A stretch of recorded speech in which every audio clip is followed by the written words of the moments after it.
Have you wondered what it might take for you to lease your ground to a wind farm? You and I have an insatiable appetite for electricity. Come with me and we'll look at the issues relative to wind farms and the communities that they serve. This is the Windfarm Guy. Hi, this is Dennis Stout. Thank you for joining me for this episode of the Windfarm Guy. Today we're considering what you might need in order to rent your ground to a wind farm. You know, property can be owned in multiple ways. It might be owned by an individual or more than one person, could be owned by a company or a trust or an estate, life estate. There are many ways that property can be owned. The bottom line is this: the wind farm company needs to know that the people signing the lease have the authority to sign that lease. That may sound silly, but over the course of my career and the thousands of leases that I've negotiated, you might be surprised at how many times that I'm dealing with the landowner and they have some confusion as to who actually owns what part of the property. It's not necessarily a bad thing.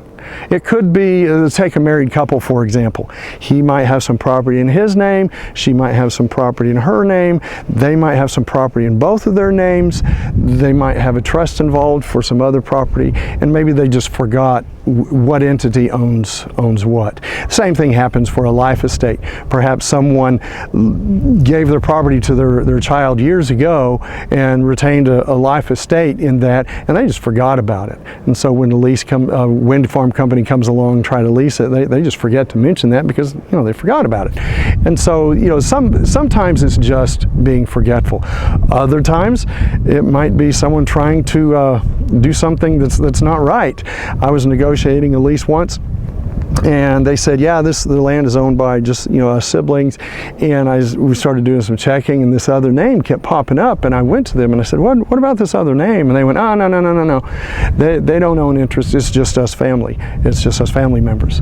And what in fact was happening is this other person really did have interest in their property, only they didn't like that and they were trying to go around them.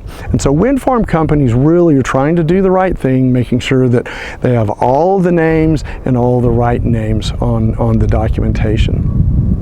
And so a wind farm company, to get that documentation, they might ask for maybe a deed or a trust document or a corporation document or whatever.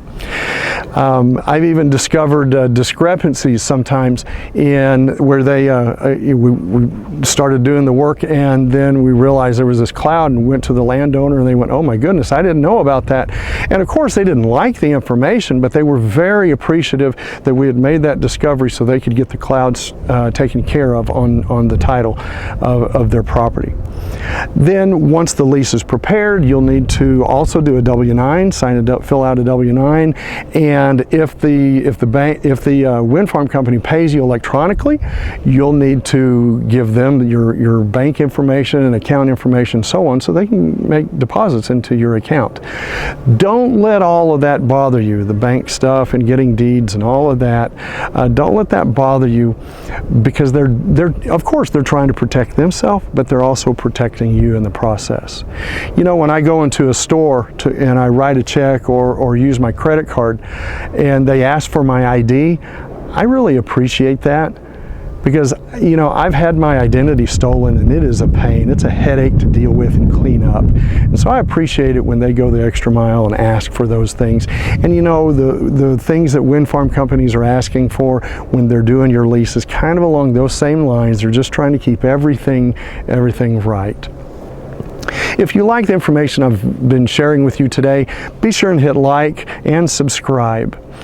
Wind leases they're legal documents, and therefore they need to be done right. Ultimately, you'll sign the lease and do the W-9 and sign the memo and do all the paperwork. Some of it will need to be notarized, and then it's taken away, it's processed and executed, and then the payments begin. This is Dennis Stout, and I'm the Windfarm Guy. Thank you for watching. Working together, we can make good energy decisions and save our planet. I am the Windfarm Guy.